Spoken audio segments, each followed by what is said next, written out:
right. Welcome, everyone. Good evening. Thank you so much for joining me for the second class session of this class, Muslim Perspectives on Death and Dying. And it's wonderful to see so many people in the room. I hope you were able to access the resource page on our ICJS website and have received the follow-up email.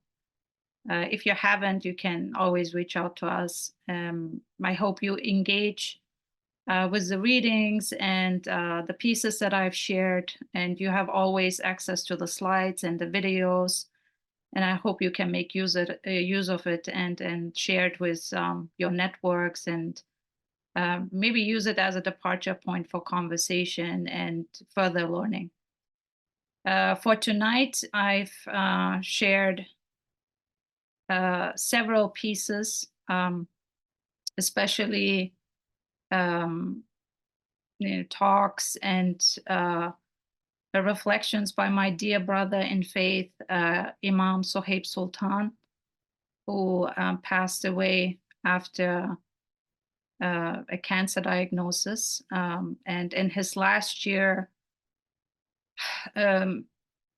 talked and shared so much his own personal reflections about death. He was, like I said, a very dear brother in faith and my classmate, a friend, a beloved member of our Muslim community, and also deeply immersed in interreligious learning. He was a Muslim chaplain at Princeton University and served a very diverse, very, big Muslim community, and also engaged with the religious communities there locally and globally. So I invite you to engage with his writings and his reflections. And I see him as a very important Muslim community leader who not only engaged with the Islamic intellectual tradition, the intellectual and spiritual tradition in such a profound way, but also embodied so beautifully what it means to live and die with grace by following the prophetic model, which is our topic for tonight, and how he embodied these sacred prophetic teachings and how he find inspiration and illumination in his own pain and in his own tragedy of embracing death. It's a way of also honoring his spiritual legacy. I always go back to his beautiful reflections and invite you to use him as a Muslim interlocutor. He was very well versed with the Islamic spiritual tradition, had a very solid and robust understanding about the theology of death and dying from a Quranic perspective. So he's a wonderful conversation partner. And like I said, I put all these resources up for you on the resource page, and you can always go back and listen to his various lectures and teachings on this topic. I also want to acknowledge that we come to this topic, to the series, with very heavy emotions. We are all coming to this with very painful emotions in light of what's going on around the world. All of our religious communities are deeply affected and are wrestling with grief and sadness. So I just want to also acknowledge that. I'm personally grieving on so many levels. This is heavy. I mean, this is a very painful moment. But as I also look into this beautiful room, I also see that this space, this Zoom room, is a space of hope. As a Muslim, hope has been so central to my own struggle and how I make sense of my own tragedy. And when I look at this room with all these unique personalities and faces, I am hopeful. I remain hopeful. Hope for me is a spiritual muscle that needs to be cultivated. Hope is a spiritual discipline. And this class for me is an act of hope. We are here together as individuals who deeply care about the human family. I see and I experience this room, the people in this class, as a community that is compassionate, kind, caring, humble, and curious, and wants to serve all of God's creation. And for me, this is a testament that we can build an interreligious community. We can come together in learning, and we can lift up difference, and we don't need to feel threatened by it. We can grow together, flourish together, thrive together. So I wanted to share that with you. For me, this very class in this moment is an act of hope, because we are here to learn and to change the world for the better, to gain a better understanding about each other.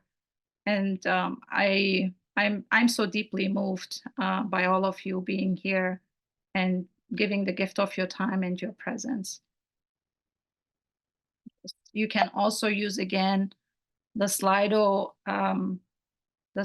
app like we did last time, and submit this number or take a picture of the QR code. And if there are any questions, comments, feedback related to the readings or the podcasts from last time, or any questions that come up throughout this class, feel free to share that in the Slido app. I will always make sure that I take time and address your questions. Last time I went back and looked at all your questions and comments. There were wonderful questions related to afterlife, bereavement support, grief support, which I hope to address in the last class session. And I hope as I walk through that there will be many of your questions that will be addressed throughout. For tonight, so last week we already started walking through some of the key passages of the Quran that give us a basic overview of the Quranic understanding on death, of the Quranic theology. Like I said last time, scripture is the central authority for Muslims. The Quran is considered to be the word of God for Muslims and has normative value. It guides Muslims in their worldview, in their beliefs, in their conduct. So this is why we examine some of these key passages to have a better understanding of how Muslims orient themselves when they are faced with the reality of death. Tonight, it's more of a hands-on approach, which means that we will look at the second source of guidance for Muslim life, the prophetic practice. Prophet Muhammad is considered to be the final messenger of God. He is the final messenger of God in a chain of revelation. Our Muslims do not understand Islam to be a new religion. According to Muslim belief, Islam has always been a primordial religion that prioritized the message of the one God and the belief in the afterlife.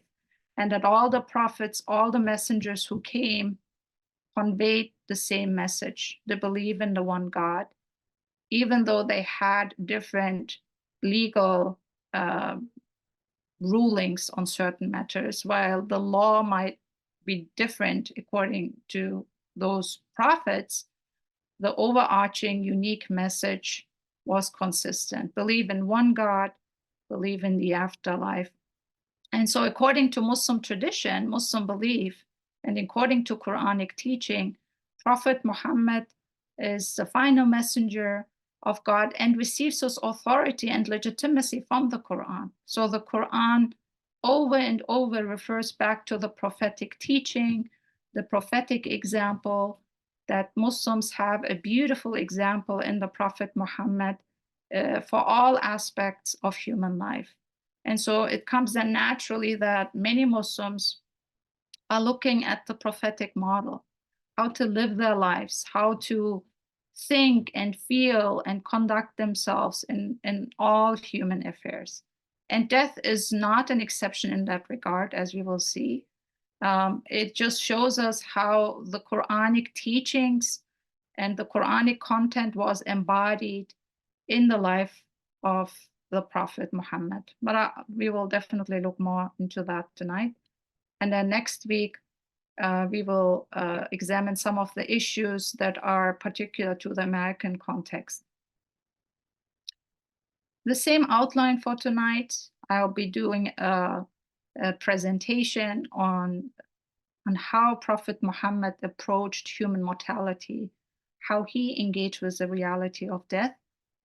And then you will also have a chance to go into small groups, which give you an opportunity to share your thinking, to process together, to bring up questions, and then we'll come back into our large group. With regards to the Prophet Muhammad, like I said earlier, Muslims around the world, this is from the Pew Research, one of the later surveys, one of the global surveys and statistics, the data shows us that Muslims around the world, like I said, 2 billion Muslims around the world, coming from so many different geographical contexts, linguistic contexts, ethnic contexts, national contexts, racial contexts, have still a very unified approach in how to orient themselves. And they share the fundamental belief in one God, but also the affirmation is there that Prophet Muhammad is the final messenger and their model to live human life. So Prophet Muhammad is so essential for anything related to human life. And so it comes as no surprise that this is a common focus. That's the focal point, which gives Muslims a shared understanding on how to approach death, how to make sense of death, how to perform funeral rituals, how to conduct themselves in moments of grief. So this is all guided by the prophetic example. So tonight we will be looking at the Sunnah. Sunnah in Arabic means the model, the habit, the custom. So what is at issue here is the prophetic model. Muslims are interested in how Prophet Muhammad conducted his life in all affairs. Prophet Muhammad was a fully human being, a full human being, considered fully human, and inhabited different roles as a human being. Like many of us, he was a human being who was a son, a parent, a brother, a husband, a spouse, right? So a community leader, and a political leader, a social leader, and all of these aspects of his life, in all of these different roles, Muslims are looking up for him for illumination, for inspiration, for guidance, for wisdom. And in the early community, the early community started to be very observant, because the Muslims believe that this man is the mouthpiece of God. Whatever he says has authoritative value, because he doesn't say anything that is not authorized by the Quran, right? So he's embodying these Quranic teachings, and his model has normative value. And all what he said, that's the very definition of the Sunnah, of the prophetic example in the sacred law and Islamic law. Anything that he said, did, or silently approved. So even how he felt, how he remained silent on certain issues, had normative value for the Muslim community, and still does.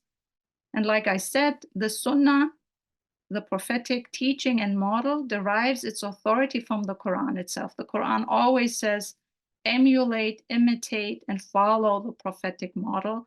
In the Prophet Muhammad, you have a beautiful example, because as human beings, we naturally look up for role models to imitate or copy people, to emulate them. For Muslims, that is the Prophet Muhammad. Many of you last time had questions related to the afterlife. And it's very important that looking at the Quranic content, we can lay out 4 stages of human existence in Islam. So the Quran talks about, and I hyperlinked all these passages for you, invite you to go back and read it for yourself in the Quran translation or online. But the Quran talks about a primordial gathering of all human souls. All human souls were gathered at a primordial gathering before time and space. They were all standing in front of God. All these souls were created, and God asked the human souls, "Am I not your Lord?" To which all human souls testified, "Yes, indeed, we bear witness you are our Lord." So that is called in Islamic theology the primordial gathering of all souls. It's also referred to as the primordial covenant. So there is a holy social contract that God and human souls made. The affirmation that all souls were created in primordial time and bore witness to the existence of their creator. That's very important because that's a departure point for human beings, according to Islamic theology, that all these souls were gathered together, that they are part of a larger collective, that they are interdependent, that they are in a social relationship, and that they are also in a relationship with God, and that all these souls were created as pure souls, and by definition were all Muslims, meaning that they were all devoted to God. Muslim means devoted to God, submitting themselves to God, surrendering to the one God. So that's very interesting. The soul's departure point, which we call the ruh, is in that primordial gathering. So before anything was created, those souls were created. And then the human soul was sent by God into this earthly terrestrial realm, closed by a body. The body is sacred in Islam. It's also referenced in the Quran. You can read it for yourself. So this human soul, the ruh, is then sent into this earthly realm with the body, and then for a place of examination, a place of growth, a place of change, a place of trial and hardship, but a place of learning fundamentally about and consciousness, acquiring consciousness and knowledge, sacred knowledge about God. That's very important. So life doesn't start first on earth. It starts before in that primordial gathering. Now, you've already learned, hopefully in the readings and from last time, that death is not the end. It's a transition. So that's the 3rd stage. So when the human body dies, when the person dies, according to Muslim belief, it's then transitioning into this waiting period in the grave. So it's not immediately resurrected. And the grave takes color according to the life of this person. So if this person was a righteous person, a good person, a kind person, somebody who was engaged in sacred service, that waiting period in the grave is a very pleasant waiting period, and it's actually a foregarden of the heavenly abode. It's spacious, it's pleasant, it's comfortable, and it's nothing like what we imagine. But that's the intermediate realm that Muslims refer to as the barzakh. So it's not immediately decided where the person is entering. And the human souls are, remaining in that intermediate realm that we are referring to until the great resurrection of the body and the soul and the supreme tribunal on Judgment Day, where then everybody will receive their heavenly reward or will be held accountable for the crimes and the suffering and the injustices that have been committed. And here it's important to emphasize God's qualities of forgiveness and the door of repentance. If a human soul insists on wrongdoing and evil and committing injustice, then they will be held accountable. This is a very firm belief in Islam, always reiterated in the Quran, this realm of the afterlife the great resurrection of the, of the body and the soul, and judgment day, that every soul will be asked about what they put forward. So these are the stages, basically the outline, which then explains also how to understand death within this Quranic framework.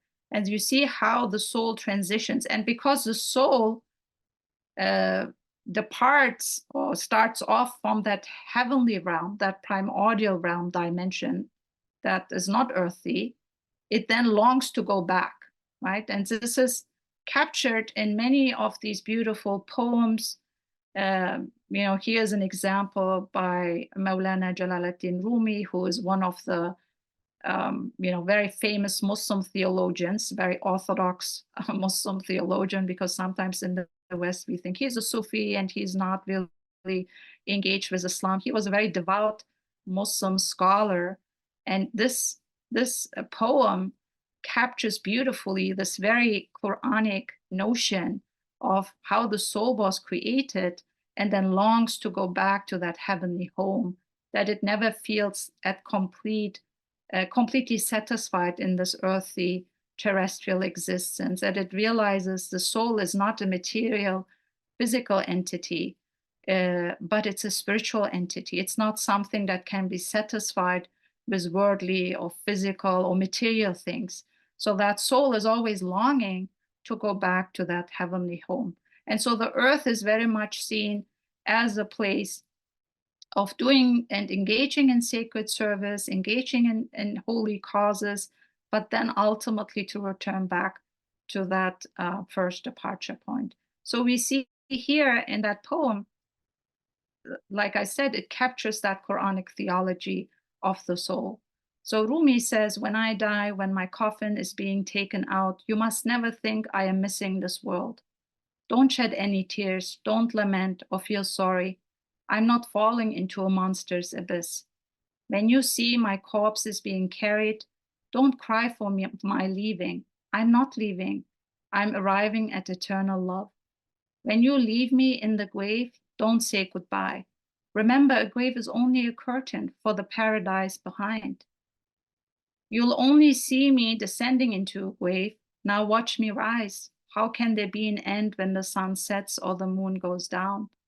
It looks like the end. It seems like a sunset. But in reality, it is a dawn.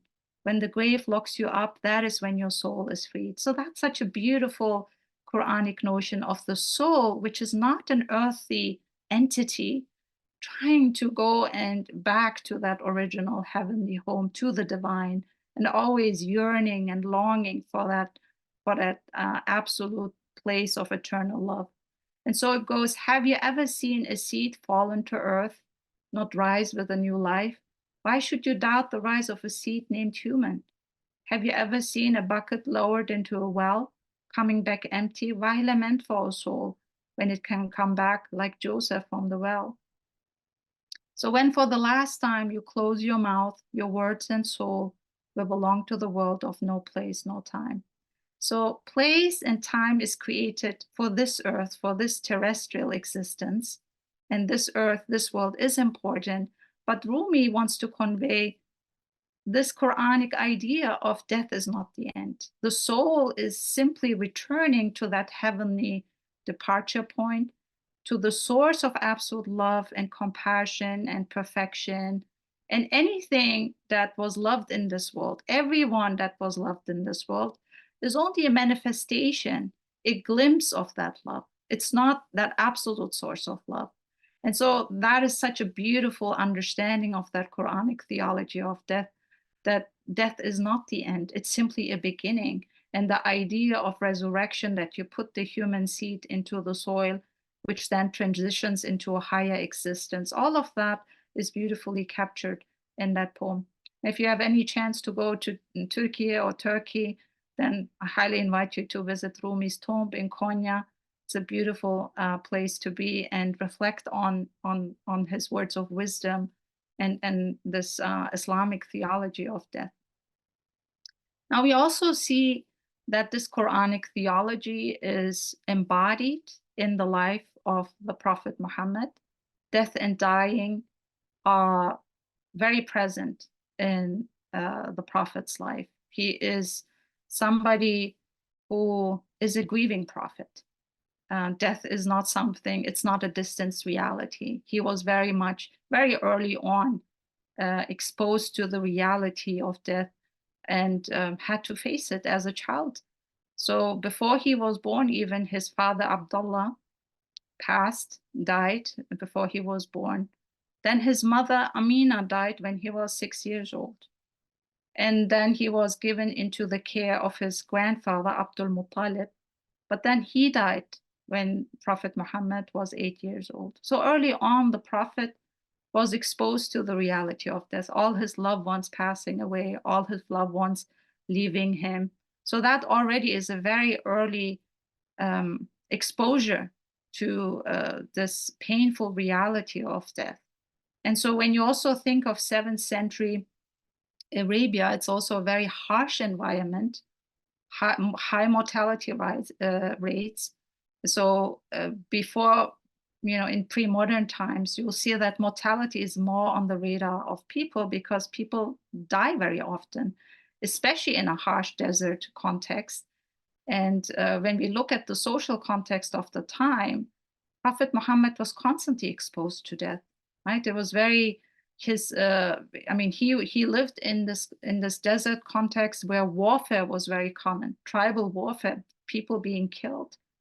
What was also very painful, there was this practice of female infanticide. Girls were seen as a source of shame and dishonor and were buried alive.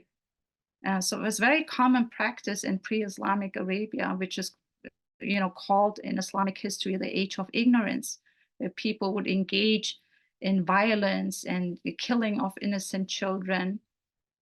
And so these realities were very much pertinent in his life. He was a grieving prophet. He was not somebody who had a comfortable life. He was growing up as an orphan. He was part of a very reputable tribe, but he grew up very poor. He lived a miserable life by our standards. And yet he was somebody who conducted himself in a way that gave hope and comfort to the community.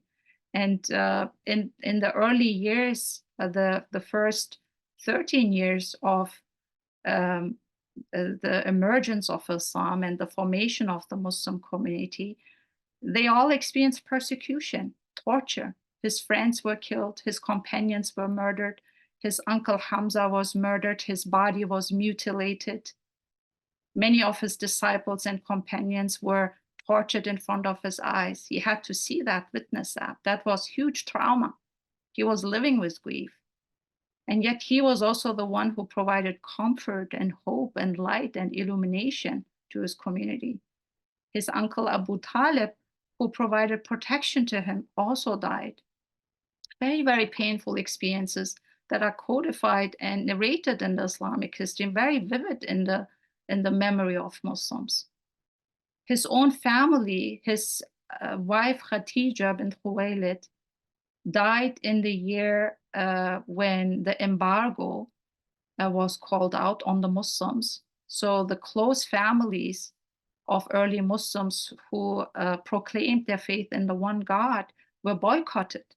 They were starved to death. 3 years where they had to face starvation. They were hungry, they were facing famine. And it's called in Islamic history the year of sorrow because his wife, according to scholars, Khadija, died probably of malnourishment and starvation. And also his uncle died the same year. And it's called in the prophetic biography the year of sorrow. He was so afflicted by grief, by his death of his beloved wife, that he would occasionally come to the communal prayers with the community and then would withdraw in solitude because he was just so grief-stricken. And his friends and the community was very worried that something would happen to him. Another, of course, painful chapter in his life, he witnessed the death of his 6 children. 6 children of his predeceased him. This is something, as a grieving mother, something that I cannot even comprehend how to process that pain. Three of his children died in infancy, and three of his children died in young adulthood. This is a man who knows what death looks like, what it feels like. This is a prophet who experienced trauma, who was grieving.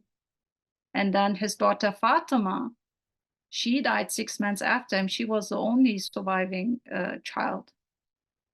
And this is in a society where when you don't have an heir, when you don't have a male heir, a male successor, you're also being socially isolated, ridiculed, chastised. So these are not easy things to live through. These are very traumatic experiences. But yet in all of this trauma, in all of this grief, the community finds comfort and light and illumination and guidance in his suffering. It's very interesting. These are the things that me as a grieving mother have comforted me. Because this is a man, a parent, a husband who knows what loss looks like, what pain looks like. He has felt it, he lived through it all. And so naturally, Muslims throughout generations and today look up to him. How did he feel? What did he say? How did he conduct himself? How did he live his grief? How did he integrate it? How could he function? So these are therefore very important sources for spiritual illumination, for guidance, for inspiration. This is why Muslims around the world and throughout centuries have looked up to him and taken and read all these stories, these accounts, these hadith reports with much interest and eagerness, and were curious to learn how how to be human, fully human, by also experiencing so much pain. So this is these are several hadith accounts, like I said, the sayings and actions and silent approvals of the Prophet Muhammad were codified in the written hadith collections. Now remember, this is a very small community. It's an oral community. It's a community that puts preference on memorization, is very observant, watches him closely, affirms that he is the mouthpiece of God, that this person is a divine messenger. So whatever he says and does and feels and says has normative value for them, important authoritative value. And so they watch very closely what he says in moments when he experiences death and trauma. And I wanted to share this with you, these hadith accounts that provided me comfort as a grieving mother. When I was in the hospital, my first reaction was reading the Quran and reading the hadith collections that are narrating the moments where he had to face child loss, where his children died, what he said. So I want us to read this together. And I'm curious what you are seeing in these narrations. This is a little thought exercise. Muslims have done this throughout history. They read these reports, these sacred narrations, and they look for illumination. What is in there that I can take and apply to my life? So here we are presented with a hadith account that talks about Prophet Muhammad's son Ibrahim, who was 18 months old, a toddler, who was dying in his arms.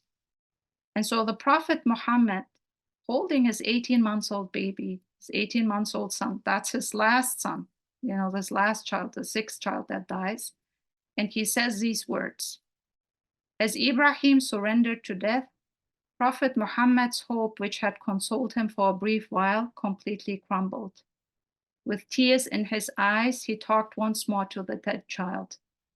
"O Ibrahim, were the truth not certain that the last of us will join the first, we would have mourned you even more than we do now."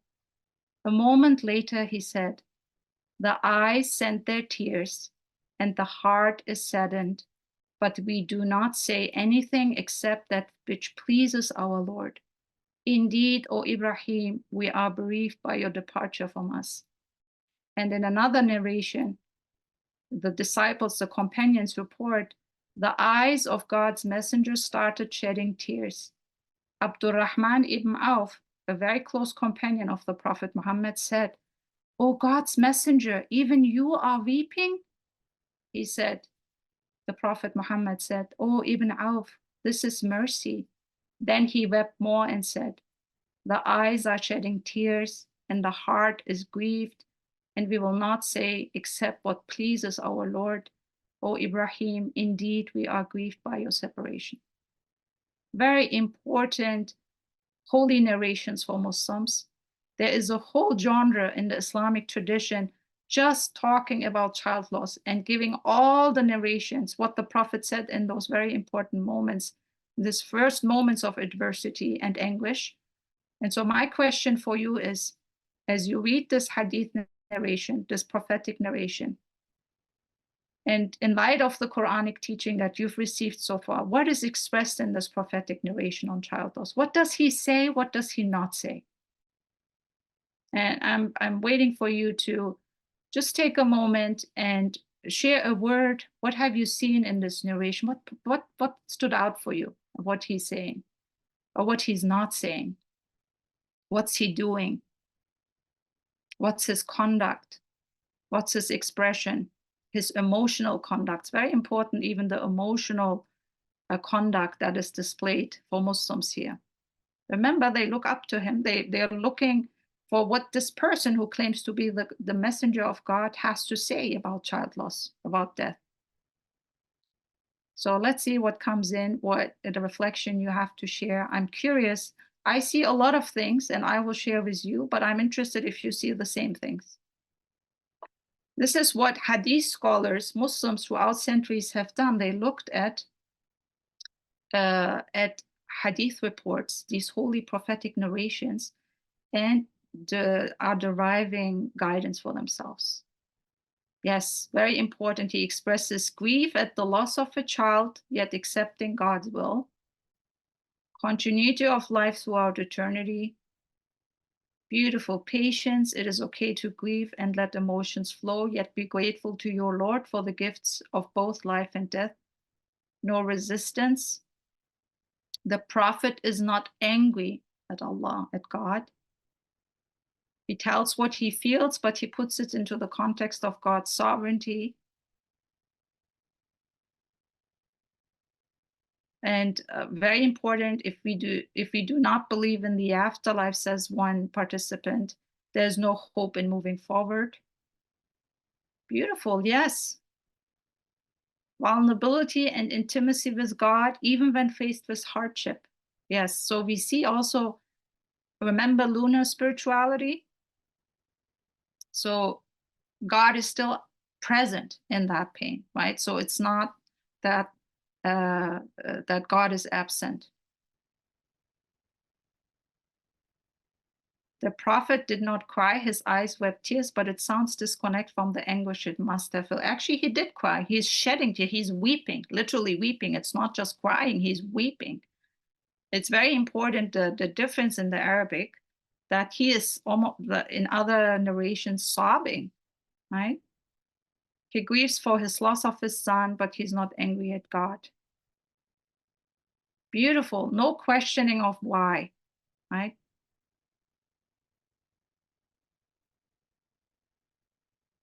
Yes, thank you. These are wonderful responses and reflections. Trust in the will of God and the faith of the continuance of the soul, but the acceptance of the pain of the loss. Feel it and permit yourself to grieve. Excellent, wonderful. Keep it coming. This is great. I'm going to definitely read more of your reflections. And this is exactly where I landed in my own analysis, and also how Muslims have approached these holy narrations, in particular the account on child death. Now remember, these hadith records, these hadith collections, reports on the Prophet's life are public documents. Hadith documents are public documents. He's grieving publicly. Sadness and sorrow are allowed to come into the public. Very important lesson, I think, in a time where grief is very much privatized, isolated, segregated. The permission, he gives himself permission to grieve publicly.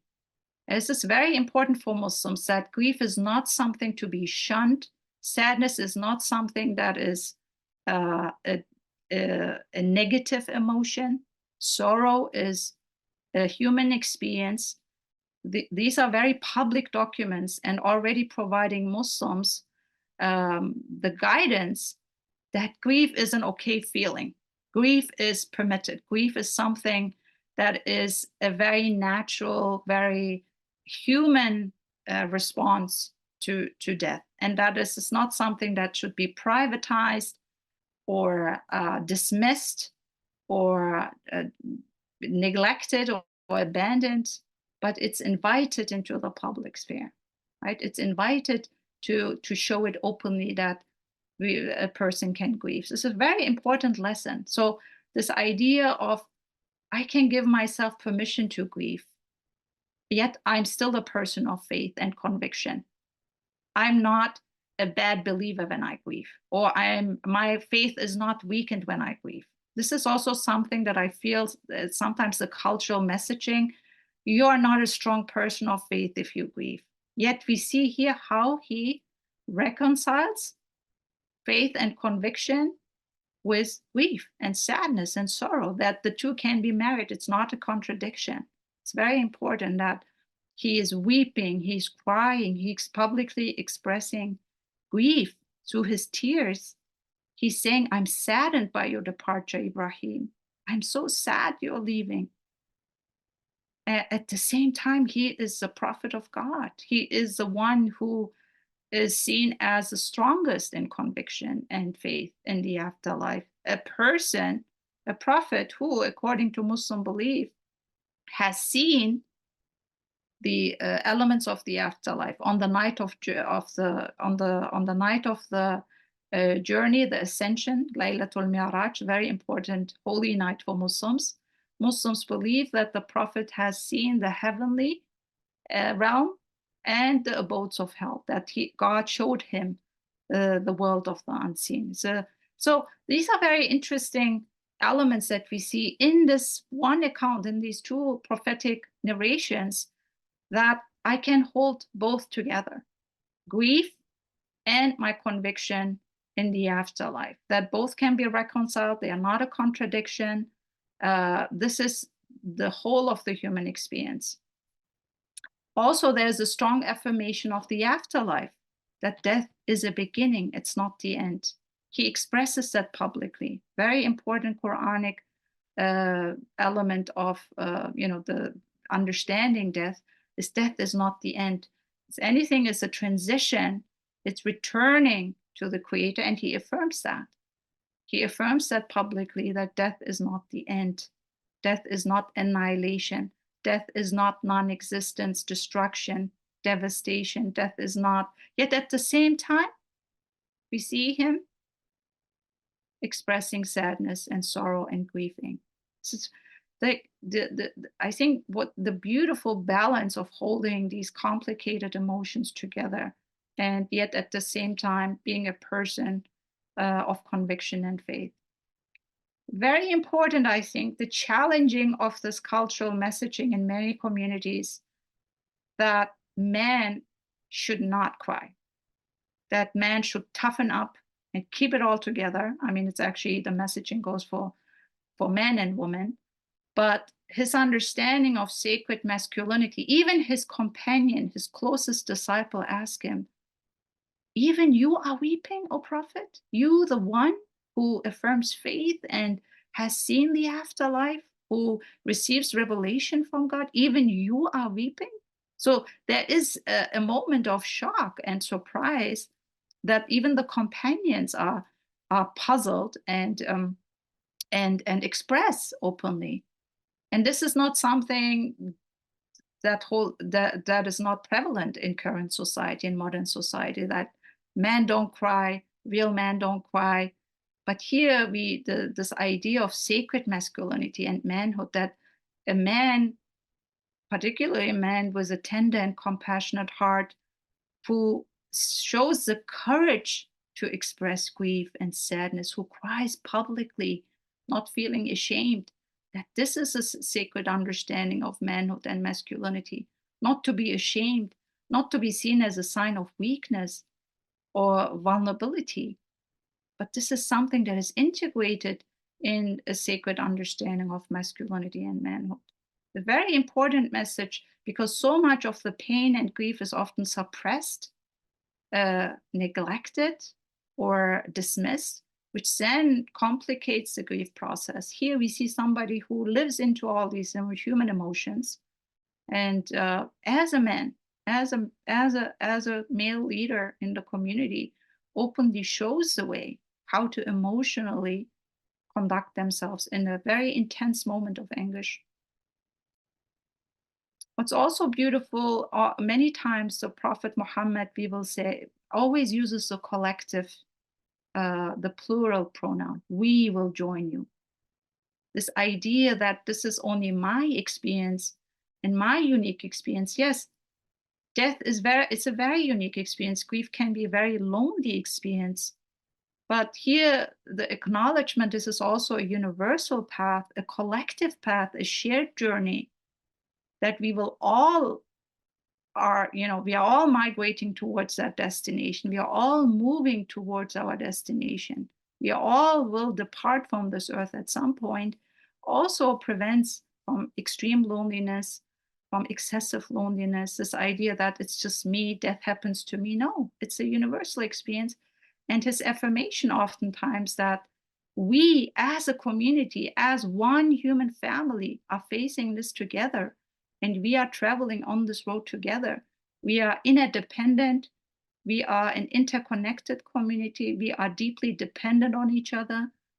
And he's taking away this notion that this is just a very isolating experience. And grief can be a very lonely experience. At the same time, the affirmation, it's the we, taking away this idea of it's only happening to you, not me, is very much challenged. Like I said earlier, embracing the whole human experience, the whole spectrum of emotions is so important. Often emotions are labeled as negative and destructive, but the idea in Islam is to bring all of them together in a healthy, balanced way, and to embrace the wholeness of the human experience. Lunar spirituality affirms that there is sadness in life, there's grief, there's pain, there's separation, there's illness, there's sickness. And a religion has to account for the richness and for the entirety of the human experience, and not isolate certain experiences and say, well, God only loves those who are wealthy and prosperous and healthy and who are positive and always smiling. There's no such thing. He is the one who is considered to be a messenger of God, yet at the same time deeply saddened in sorrow and grieving, and not seeing God absent in his pain, but turning towards God and finding comfort in that. And like many of you said, deep contentment in God's decree, reconciling it with grief, right? Saying that there is even this idea, I don't know why this is happening to me, yet I'm content. His demeanor, conduct rooted in absolute trust, complete trust, which is one of the critical, one of the most important Quranic virtues in the Quran is tawakkul, absolute trust. We don't know how God operates in the world. His moral action is not always according to our moral compass or our moral expectations, right? But to trust in God's wisdom, that he is all knowing, that he is the ultimate compassionate caretaker, that vast, expansive wisdom and knowledge is at work, even though he might not understand, comprehend why. And so there is this deep surrender, complete devotion and trust. And so the whole demeanor is rooted, anchored in this idea of trusting, which iman, faith, basically means to have full conviction in things that we not always understand. And so the question of being angry at God, right? Wrestling with God or grappling with God's decree, that is absent here.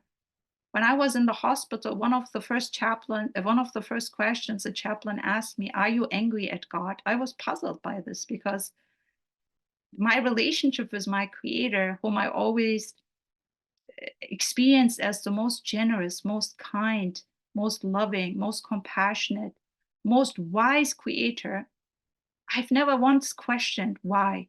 And you don't see that question coming up in all these experiences of death and trauma. I went to all these narrations, hadith accounts very carefully. Not once does he ask, "Why, God? Why did you take my friends away? Why did you take my 6 children away? Wouldn't it be enough to take one child, God? Why did you take 6? Why did you take my wife away? Why do you have to, why do you allow me to go through so much trauma and persecution and suffering?"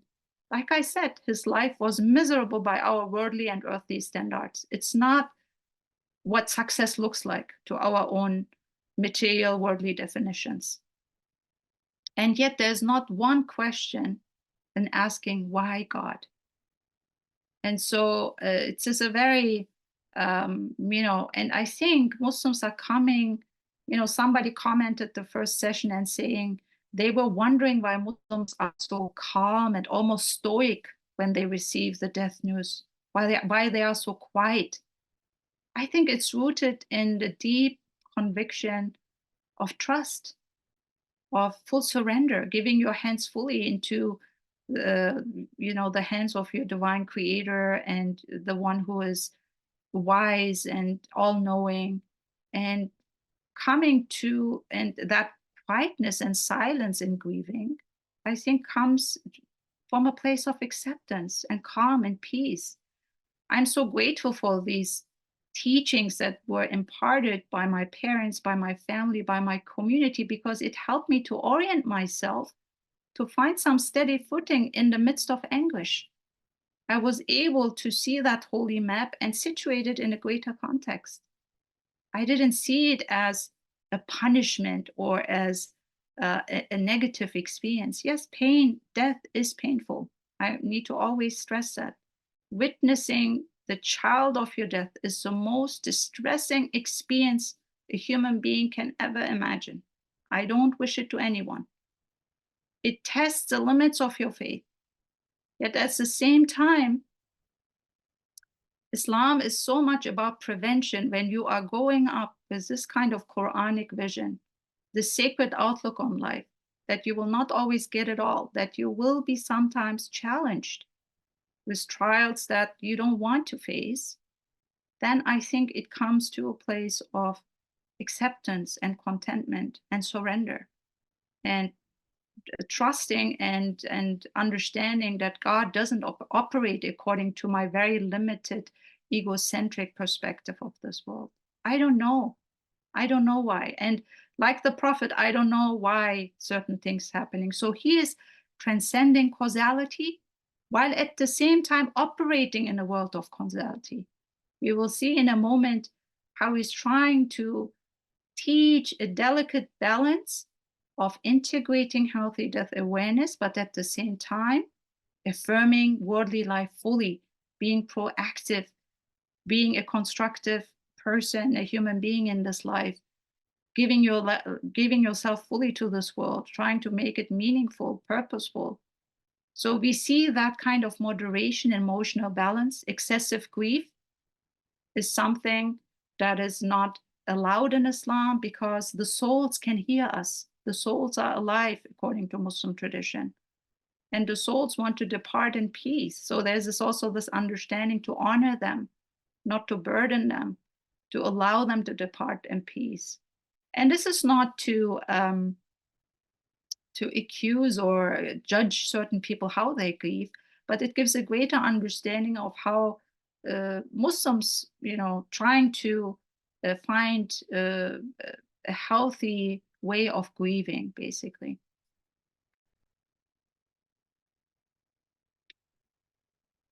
in modern society, when you sometimes go and visit a doctor, and you're often handed out with a questionnaire that asks, how often do you think about death? And this is, as a Muslim, when you have to fill out this questionnaire or this form, you can be puzzled, because in the Islamic tradition, it's very much welcomed to think about death often, to have a healthy death awareness, and to integrate death into your life. Now, that doesn't mean that this makes you morbid, or that you deny the world or escape the world, or you know hide yourself in a cave. But to have this idea that I'm a fragile human being. uh, I can die any moment. There is no guarantee um, of the idea that I will be living until I'm 100 years old or longer. There's no promise of the tomorrow.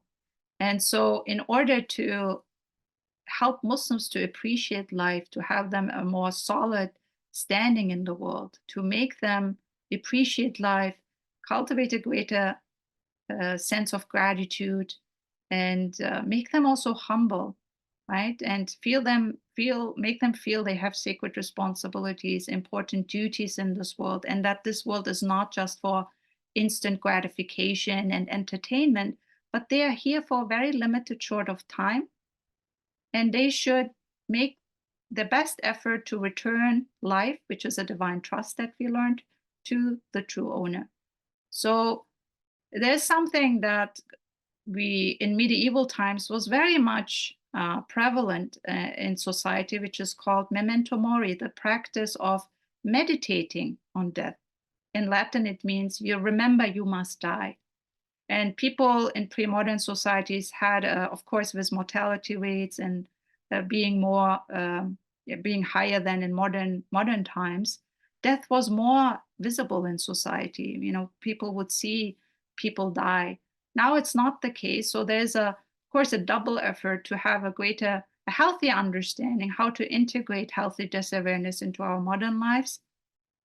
But according to the prophetic paradigm, there is an understanding or an invitation to remember often your mortality, that you are not an immortal being, you're not going to stay here for eternity, that tomorrow is never promised, and that you should live life meaningfully and purposefully, and value every moment, slow down and be present and mindful and conscious, and live a life uh, that is respecting the rights of others, the dignity of others, not hurting others, harming others, trying to depart in peace with others, reconcile with others, making sure that death becomes that life-giving element, right? And deepens your quality of life. So that's very much the experience of Muslim memento mori, that remembering I must die, and to integrate that into my daily life.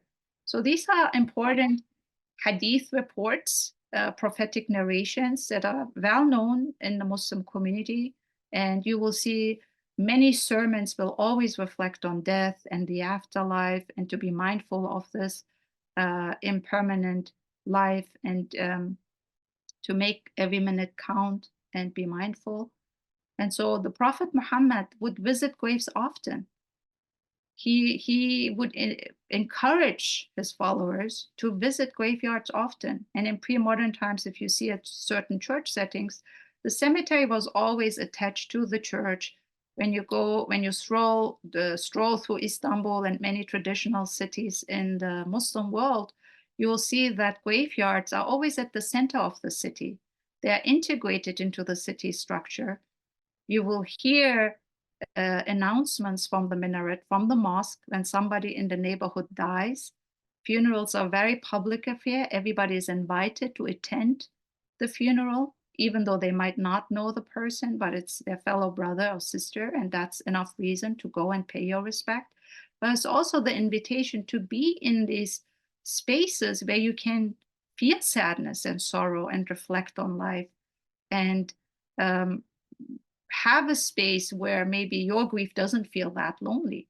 And so uh, prophetic encouragement is to make sure that Muslims make an effort to attend these public funerals, that they visit the graveyards often as families.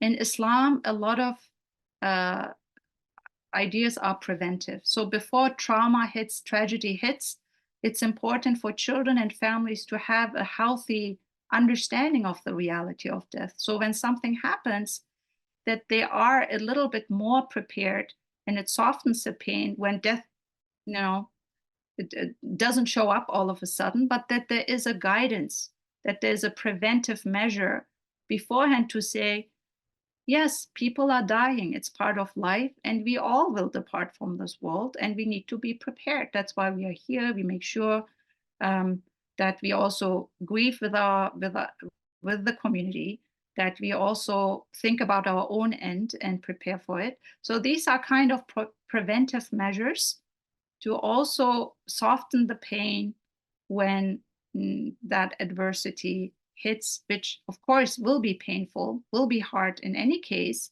But here are some preventive measures to integrate healthy death awareness into one's own life. So the idea is that people should think about moral accountability in the after. Be prepared that there will be a supreme tribunal, a judgment day where all will be answered and hold accountable, and to make sure that everybody tries to reconcile, ask for forgiveness, say more, I'm sorry, apologizes, and be more present with people in their relationship.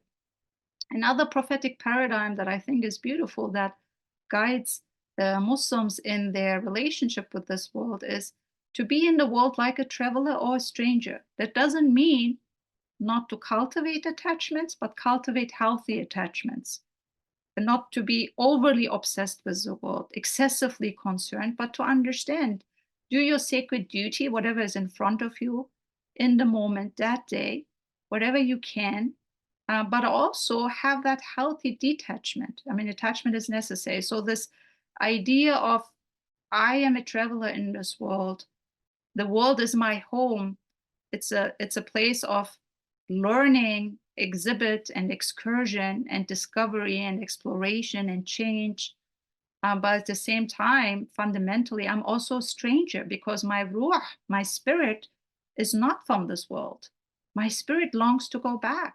That spirit is not a terrestrial, earthly entity. It cannot be sustained, nourished with material, earthly, or worldly things. It still longs for that heavenly sustenance and longs to go back. This is what, the Rumi poem and this Quranic theology is trying to convey. You will not be here forever, but you are trying to create immortality here and avoiding the reality of death.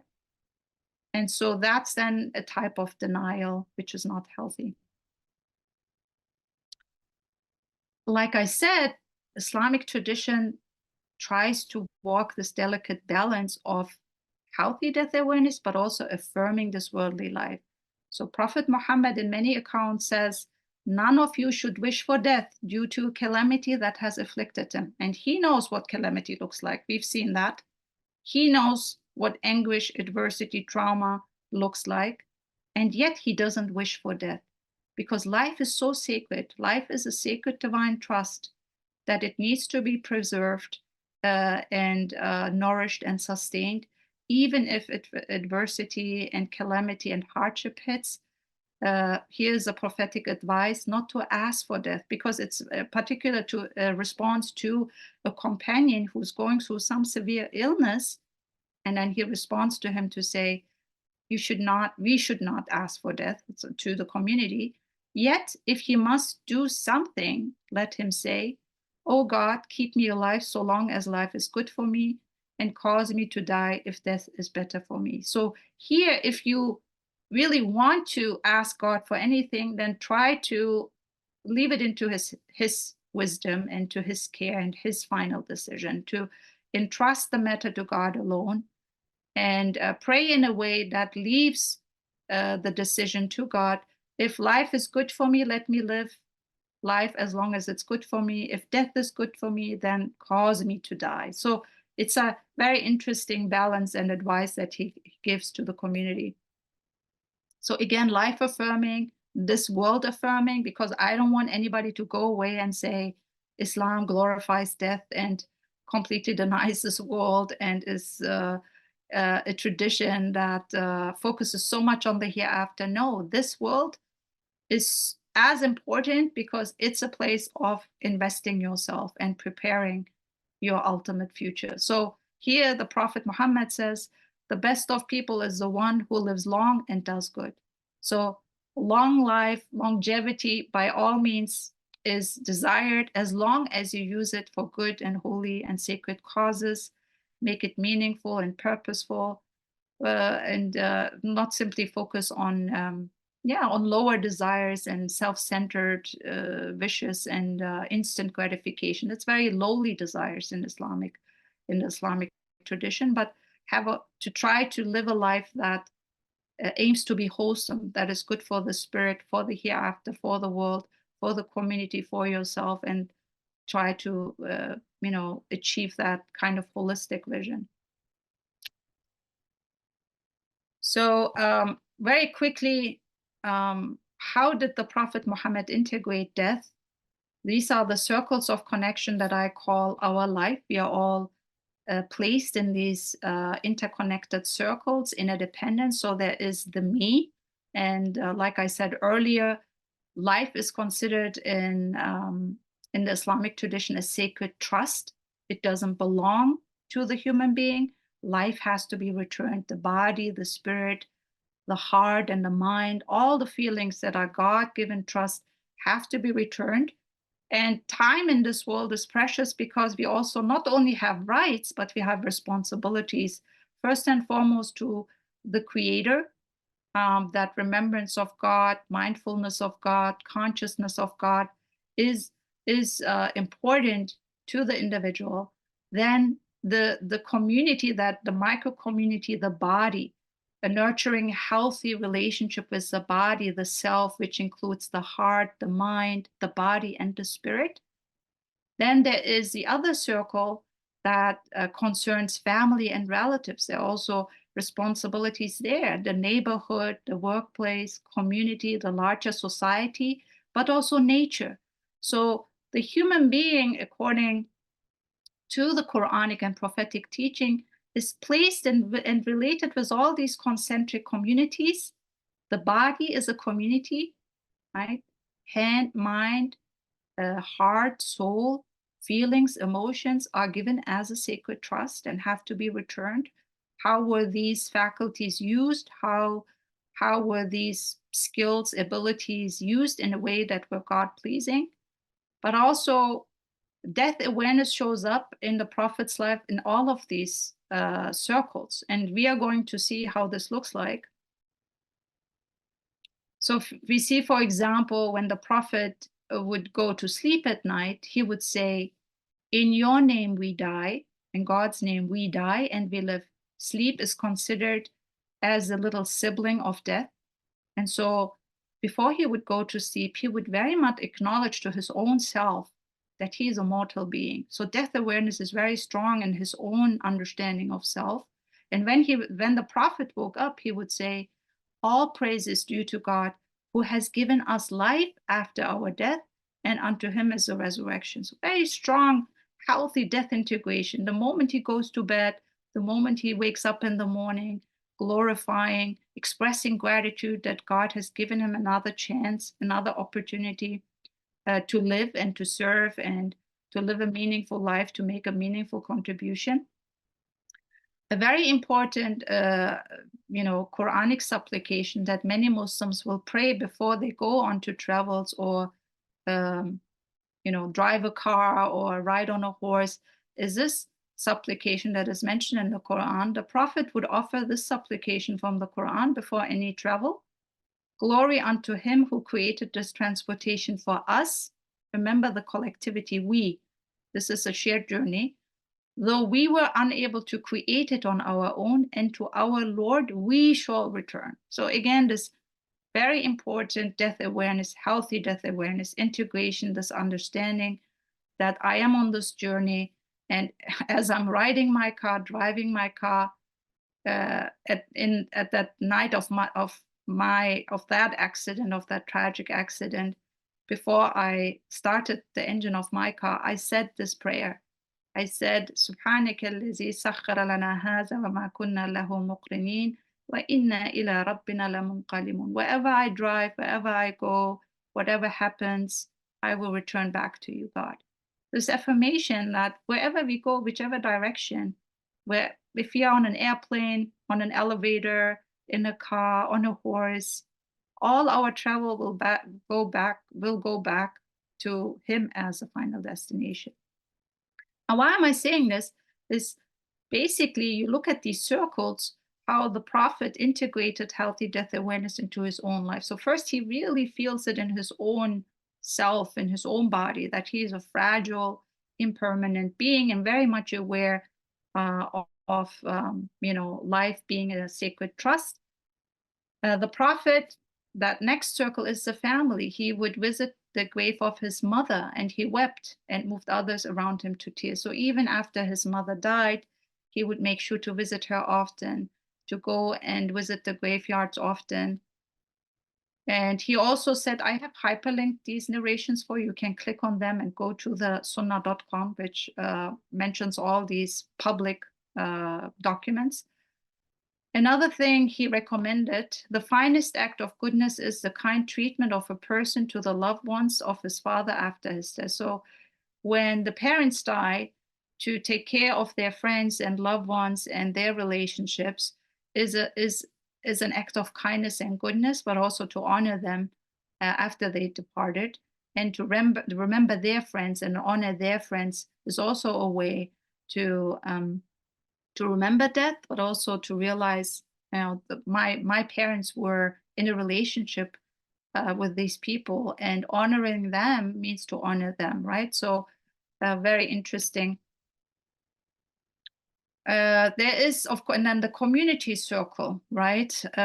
Very strong. The prophet would visit the graveyards, the Muslim cemeteries, and he would greet the people of the grave with the same greeting with which he would greet the people who are alive. He would say, Assalamu alaikum.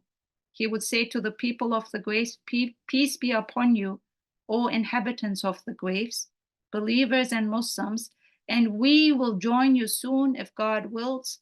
We ask God for well-being for us and for you. So he would visit the cemetery often, daylight, in the dark night. He would greet them with the greeting that is usually given also to people who are alive, acknowledging that the souls are alive. They can hear him, they can hear us. And he would also wake up in the middle of the night, which is crazy, right? When you read this account, you think, who would wake up in the middle of the night?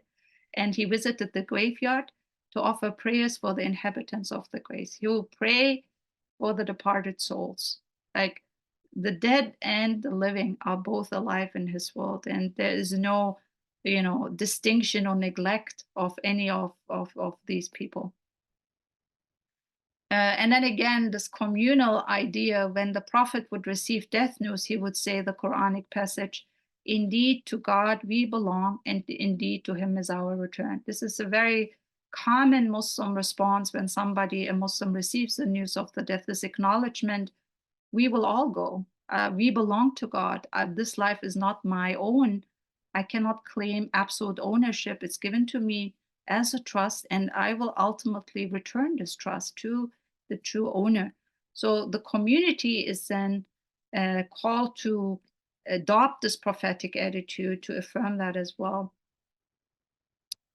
There's so many examples, and I really condensed it. I'm not even like scratching the surface here, because the tradition is so rich in providing this guidance on healthy death awareness. So when offering condolence visits, the prophet would say, indeed, to God alone belongs what he took, and to him alone belongs what he gave, and everything with him has an appointed time. Thus be patient and hope for God's reward. Again, this comes from somebody who has experienced death, who witnessed death, who knows what death smells like, what it's like. When it comes from him, it just has a different impact on the community. And the affirmation that nothing belongs to me, nothing. My body doesn't belong to me. My mind, my heart, my soul, everything is given out of the generosity of my compassionate creator, of out of his kindness and his love. My children do not belong to me. My body doesn't belong. My wealth, my property, my health.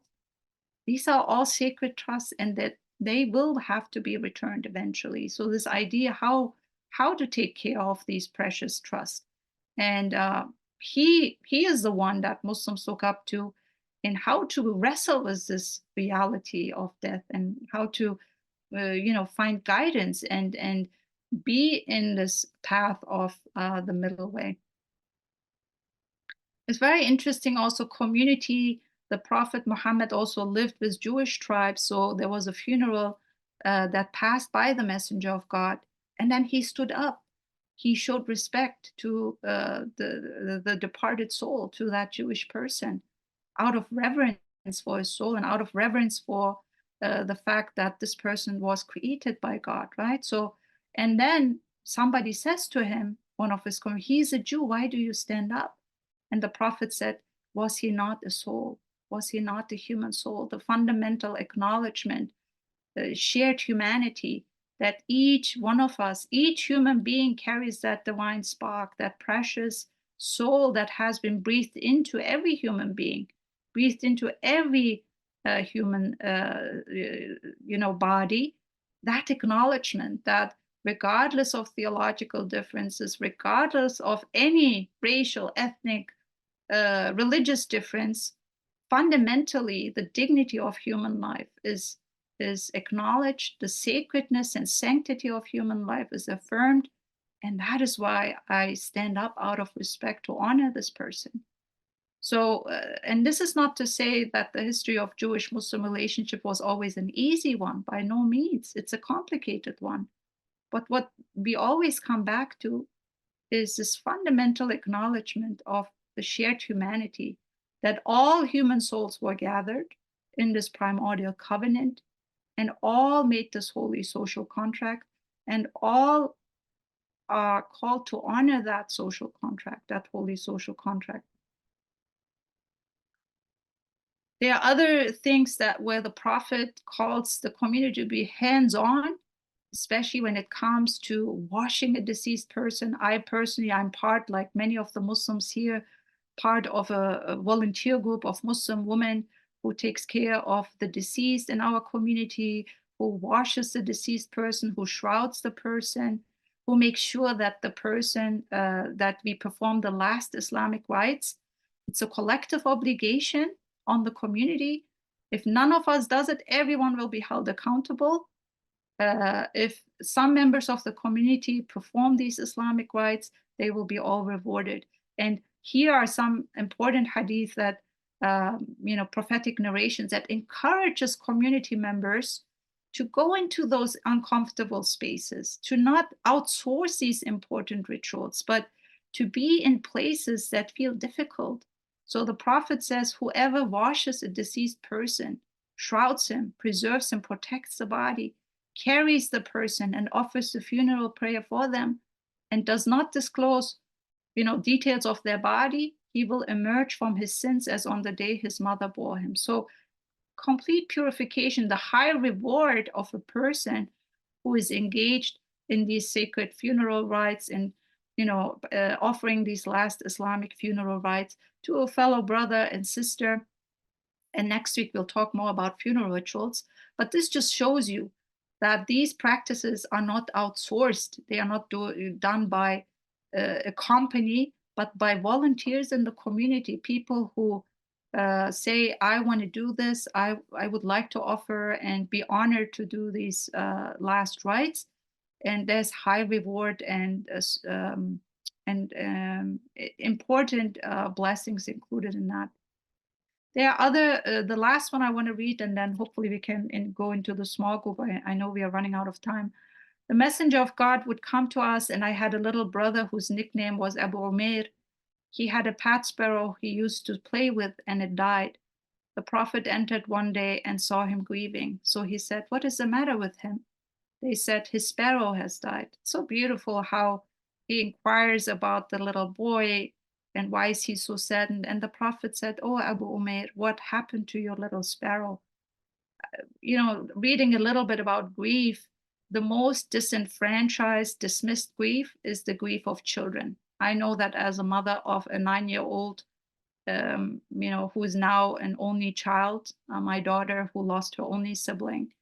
And what happens often with disenfranchised grief, dismissed grief with children is they are not in the picture even. Like a lot of people ignore them. The parents are cared for and the parents are consoled and the parents are talked to, but there is the child who is for some reason is thought to they are a child and they can just deal with it. So there's sometimes, unconsciously, it's not done with a bad intent, but there is a dismissal of children who are grieving. And here the Prophet chose to not neglect the grief of children, and inquires about his pet and engages in a conversation and tries to enter his world and offers emotional support. It's very important.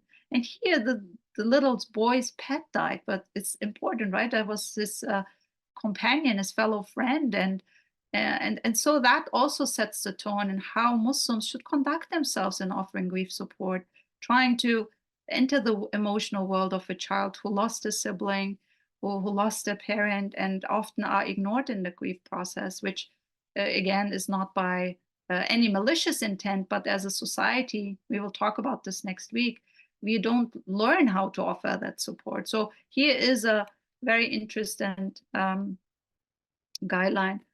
So the last circle of healthy death integration is the creation.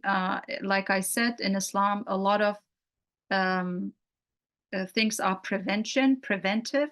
So before death is a very traumatic experience, to reflect on the fact that everything in creation dies, that death is part of life, is part of the natural cycle, and that animals die, birds die. And we see, for example, in these Quranic passages that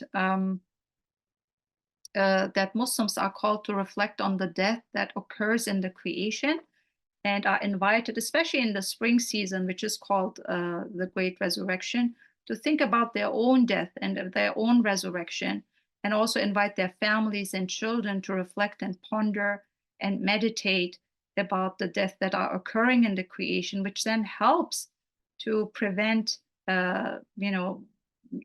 greater harm in the future when death is experienced. So the idea of preparing for those inevitable painful moments.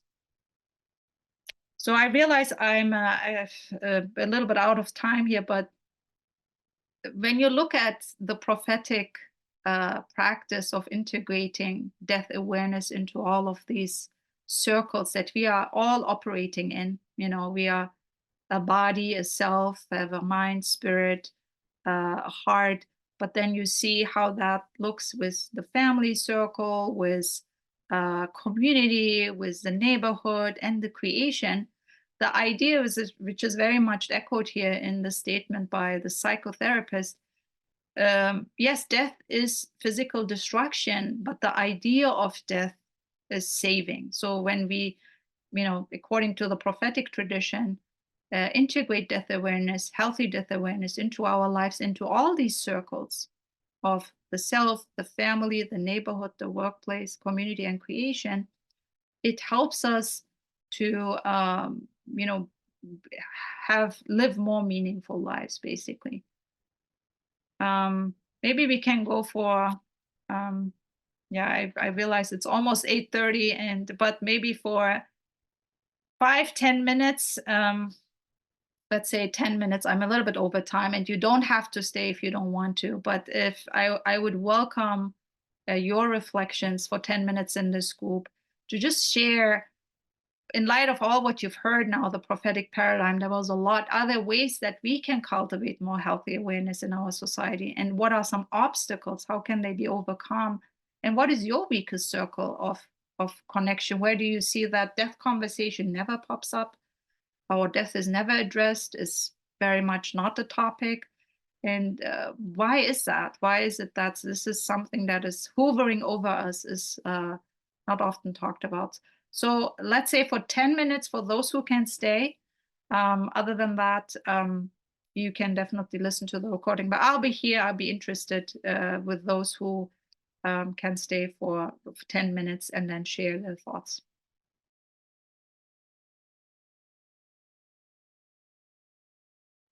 All right. Thank you so much for still staying online. Really appreciate it. I just think was such an important conversation, and grateful that you stayed. But what came up in your conversation? I know it was very short, but I'm sure you had in your own mind as you were listening some aha moments and some questions. Um, but one major takeaway or one thought that you're taking with you. We barely got past introductions. Balance. Spirituality needs always to be deepening. Immortality of the soul, yes. Acceptance of griefs, yes. Wonderful. It is a gift to talk and prepare as much as possible. Yes, to that. We prepare for so many things, but that is something that needs to be more talking and reflection. Life and death are both precious. Wonderful. That is exactly the teaching outcome that was hoped for, that both need to be affirmed. Thinking about death is not a bad thing. Absolutely not. It's actually life affirming. Acceptance of grief, trust and faith in the plan of the most merciful, transcending causality, really important. Like we are very rational beings, and we think of, in terms of cause effect, the curiosity, how did they die? You don't see that in the tradition. Somebody who is so immersed in the oneness of God and already, answered the fundamental question of where did the soul come from and where does it belong? God. Well, then it returns to God. And so I think it's very hard for us, for those of us who operate. We all operate in this world of causality, and we need reasons, right, to understand, which is which is important. But you see, that is not even addressed in the tradition. All right, be in the present. I see, and I'll definitely make sure to go through your reflections. Grieving is not a lack of faith. Yes, beautiful learning outcome. If anything is, knowing that grief and sadness, remember, God is the one who makes you laugh and God is the one who makes you cry. Both are coming from God, and both, all these emotions are affirmed and healthy and natural, should not be suppressed, should be embraced, addressed. Wonderful. Okay, so I see being in the present, awareness of death. Yes, volunteers are preparing taking care of the deceased body. You will read more about this next week, and I hope I definitely make sure to dedicate more time for the small group, and maybe just to have more time to process this session, and then taking it into next week's group. Make sure that we have more time to talk about the issues that I presented here, how to integrate healthy death awareness.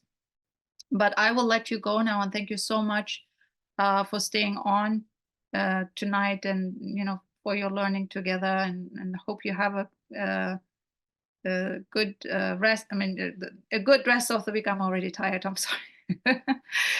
But thank you so much, and I hope to see you next week.